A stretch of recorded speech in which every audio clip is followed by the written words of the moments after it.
The economy is booming, yay! That must be great, right? Not always. Here I give you 5 cases where high GDP growth might not be as good as it sounds. First, rebound. After a big collapse, like 2008 financial crisis or 2020 COVID pandemic, GDP collapses. And then things start to get better, so we have an impressive high growth, but we were just catching up with what was lost.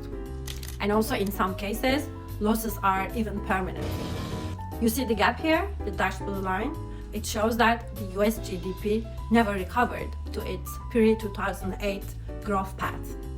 Second, wars and disasters, they destroy wealth. So rebuilding after those events increases GDP. So more spending, more construction, that sounds good, right? But we are just replacing what was lost. This is like your house burns down. Then you spend a fortune to rebuild it, to go just back to where you started, and you didn't become wealthier.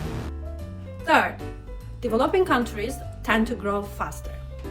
Why? Because they are catching up with advanced economies, adopting existing technology and infrastructure. But growth alone doesn't mean people are richer. If the population increases faster than the GDP, what will happen? The GDP per capita would fall. That would mean people would become poorer, although the economy is growing. So that would be like you have a bigger cake, but you have way more people sitting at the table. 4, distribution matters.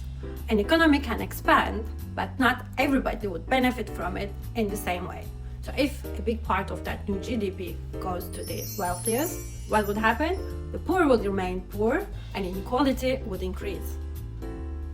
5, what drives growth matters. So if the growth is driven by massive public spending, like we saw during the post-COVID recovery, it would have some negative economic consequences, like inflation, increased government deficit, and eventually lower productivity. On the other hand, if growth is driven by corporate investment and exports, it would be more sustainable and would also support productivity.